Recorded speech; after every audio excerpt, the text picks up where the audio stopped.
কোটা আন্দোলনকে কেন্দ্র করে সারা দেশ জুড়ে উত্তাল অবস্থার পর পরিস্থিতি বর্তমানে অনেকটা নিয়ন্ত্রণে এনেছে দেশের আইন শৃঙ্খলা বাহিনী। তবে এরই মধ্যে ঘটে গেছে নানান ঘটনা। প্রথমে ক্যাম্পাসে ক্যাম্পাসে আন্দোলন, এরপর সেই আন্দোলনই ছড়িয়ে পড়ে রাজপথে।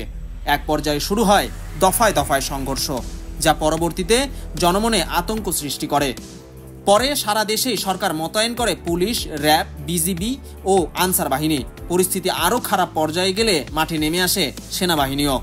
ঘোষণা করা হয় কারফিউ, একটা সময় ঘোষণা করা হয় সাধারণ ছুটিও। সেই সঙ্গে বন্ধ হয় ইন্টারনেট সেবা। আজ 24 জুলাই, 5 দিন পর দেশে খুলেছে সীমিত পরিসরে ব্রডব্যান্ড ইন্টারনেট সেবা। শুধু তাই নয়, সাধারণ ছুটি শেষে দেশের অফিস খুলেছে, চলতে শুরু করেছে গণপরিবহনের চাকাও। সব মিলিয়ে এই ভিডিও থেকে জানিয়ে দিচ্ছি 24 জুলাইয়ে পাওয়া চলমান পরিস্থিতির সর্বশেষ কিছু তথ্য। আগামীকাল বৃহস্পতিবার 25 জুলাই থেকে কারফিউ শিথিল অবস্থায় থাকবে। স্বল্প দূরত্বে কিছু যাত্রীবাহী ট্রেন চলবে। ট্রেন চলাচলের ক্ষেত্রে সময় বেঁধে দেওয়া হয়েছে 5 ঘন্টা।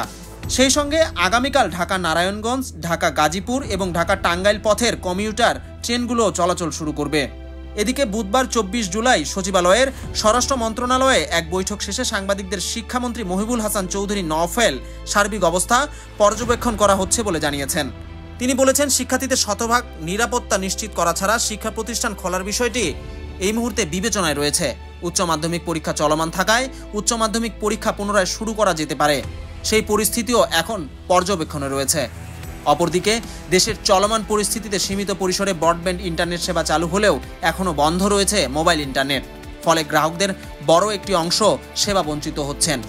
এমন পরিস্থিতিতে আগামী রবি ও সোমবারের মধ্যে সারা দেশে মোবাইল ইন্টারনেট সেবা চালু হবে বলে জানিয়েছেন ডাক, টেলিযোগাযোগ ও তথ্য প্রযুক্তি প্রতিমন্ত্রী জুনায়েদ আহমেদ পলক। বুধবার 24 জুলাই বিকেলে বাংলাদেশ টেলিযোগাযোগ নিয়ন্ত্রণ কমিশনে আয়োজিত এক ব্রিফিংয়ে তিনি বিষয়টি গণমাধ্যমকে জানান। পাশাপাশি কোটা সংস্কার আন্দোলনকে ঘিরে নাশকতাকারীদের সর্বশক্তি দিয়ে চিহ্নিত করে আইনের মুখোমুখি করা হবে বলে গণমাধ্যমকে জানিয়েছেন স্বরাষ্ট্রমন্ত্রী আসাদুজ্জামান খান কামাল।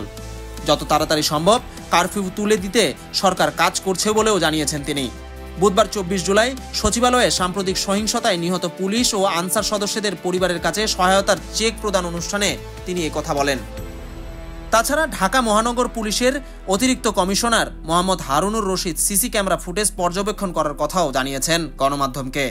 কোটা সংস্কার আন্দোলনের নামে ঢাকা মহানগরীতে সরকারি স্থাপনায় ভাঙচুর, সহিংসতা ও নাশকতামূলক কর্মকাণ্ড হয়েছে। এসব ঘটনা সিসি ক্যামেরার ফুটেজ বিশ্লেষণ করে জড়িতদের শনাক্ত ও গ্রেপ্তার করা হচ্ছে বলেও জানিয়েছেন তিনি।